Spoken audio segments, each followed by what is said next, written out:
इसी बीच महाराणा प्रताप की एक टुकड़ी ने मुगलों पर हमला बोल दिया। उस मुगल सेना का नेतृत्व काजी खान कर रहा था। ये हमला इतना भयंकर था कि काजी खान की हालत खराब हो गई थी। काजी खान के जीवन का प्रथम और अंतिम युद्ध था जो इतना भयानक था। धीरे धीरे युद्ध ने और अधिक विध्वंसक रूप लिया। मुगलों की हालत देखकर मानसिंह ने स्वयं युद्ध में उतरने का निर्णय किया। उस समय मुगलों के पास बंदूक चलाने वाले सैनिक भी मौजूद थे, जिसके सामने महाराणा प्रताप की तलवार और भाले चलाने वाली सेना मुकाबला नहीं कर पा रही थी। महाराणा प्रताप की सेना का भारी नुकसान हुआ और उनके कई सैनिक मारे गए। जब महाराणा प्रताप को लगा कि मुगलों की सेना हावी हो रही है, तो उन्होंने युद्ध क्षेत्र में हाथियों को उतारा।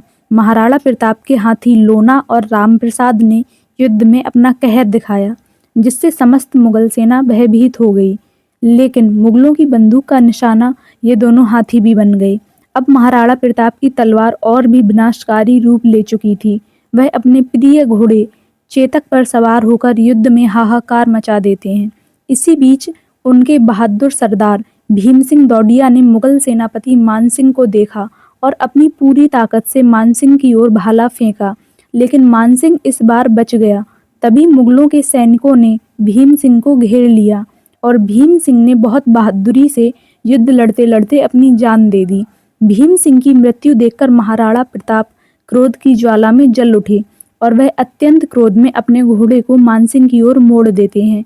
महाराणा प्रताप का ये रूप देखकर मानसिंह कांप उठा और चेतक ने मानसिंह के हाथी के दांतों के ऊपर अपने पैर रखे।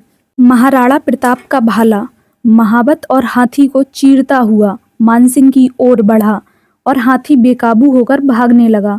महाराणा प्रताप को लगा कि मानसिंह भी मर गया होगा और वह अपना घोड़ा दूसरी ओर मोड़ करके चले जाते हैं। लेकिन यही वो क्षण था जब युद्ध का स्वरूप बदलने वाला था। इस दौरान चेतक भी बहुत अधिक जख्मी हो गया था और तभी मेहतर खान एक चाल चलता है, ढोल नगाड़ों के साथ खबर फैला देता है कि अकबर खुद इस युद्ध में लड़ने आ रहा है, जिसकी वजह से ये खबर सुनकर मुगलों की जो सेना युद्ध छोड़कर भाग रही थी वो वापस से युद्ध लड़ने आ गई और बड़े ही जोश के साथ उन्होंने दोबारा से युद्ध लड़ना प्रारंभ कर दिया। महाराणा प्रताप की सेना, जो कि संख्या में अब बहुत कम बची थी, उन्होंने महाराणा प्रताप से गुजारिश की कि युद्ध को जारी रखने के लिए आपका सुरक्षित यहाँ से निकलना आवश्यक है। महाराणा प्रताप को वहाँ से निकालने के लिए झालामान सिंह ने उनका रूप लिया और युद्ध में कूद पड़े और वीर गति को प्राप्त हुए। उनके इस बलिदान ने महाराणा प्रताप को और कई अन्य सैनिकों को भी सुरक्षित रूप से युद्ध से बाहर निकलने में मदद की। महाराणा प्रताप अपने वफादार घोड़े पर सवार होकर वहां से निकल पड़े। चेतक पहले से ही बहुत जख्मी था, पर फिर भी भागते हुए जब उसके मार्ग में एक बड़ी सी खाई आई तो उसने छलांग लगाकर महाराणा प्रताप की जान बचाई। अंत में चेतक की जान चली गई क्योंकि वो बहुत ज़्यादा जख्मी हो गया था इस युद्ध में। महाराणा प्रताप अपने चेतक को मृत देखकर पूरी तरह से टूट गए थे। वहीं दूसरी ओर मुगलों की सेना इतना भयभीत हो चुकी थी कि उन्होंने अब महाराणा प्रताप का पीछा भी नहीं किया। उन्हें डर था कि महाराणा की सेना पहाड़ियों में छिपकर अचानक हमला कर सकती है।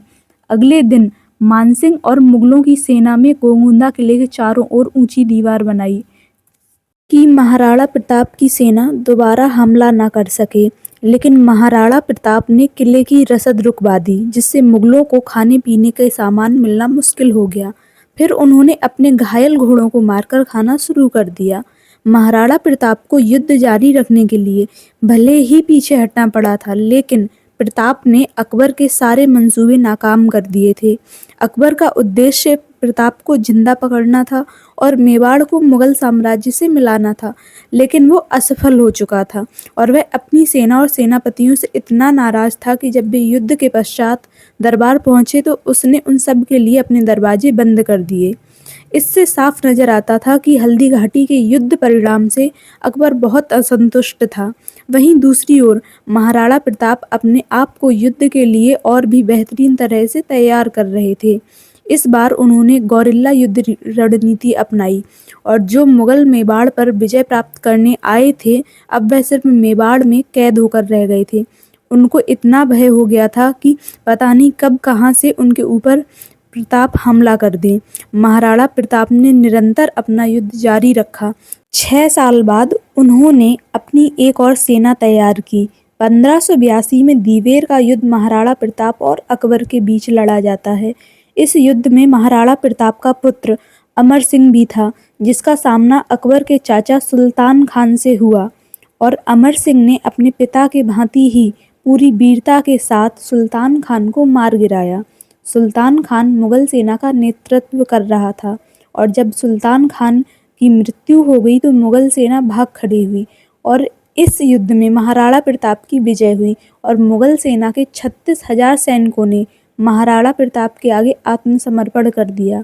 ये वही जीत थी जिसके लिए महाराणा प्रताप हल्दी घाटी के युद्ध से पीछे हटे थे। इसके बाद महाराणा प्रताप कभी रुके ही नहीं। महाराणा प्रताप की जीत उन हजारों हिंदुओं का विश्वास था जिन्होंने पूरी ईमानदारी और लगन से हमेशा महाराणा प्रताप के साथ युद्ध किया और वीरगति को प्राप्त हुए। अब महाराणा प्रताप ने अकबर को ये बहुत अच्छे से समझा दिया था कि वो कभी हार नहीं मानेंगे, और अकबर भी ये बहुत अच्छे से समझ चुका था कि महाराणा प्रताप जैसे शेर को हराने वाला कोई पैदा ही नहीं हुआ है। अगले 12 सालों तक महाराणा प्रताप ने मेवाड़ पर इस प्रकार शासन किया कि किसी भी मुगल की हिम्मत ही नहीं हुई मेवाड़ की ओर आंख उठाकर देखने की। लेकिन 1597 में 56 साल की उम्र में शिकार करते समय महाराणा प्रताप को एक चोट आई, जिससे वो कभी ठीक ही नहीं हो पाए और कुछ समय पश्चात उनकी मृत्यु हो गई। कहते हैं जब उनकी मृत्यु की खबर अकबर को दी गई तो वो भी अपने सबसे बहादुर शत्रु की मौत पर रो पड़ा, और अकबर की सभा में भी महाराणा प्रताप की वीरता और शौर्य के चर्चे होने लगे।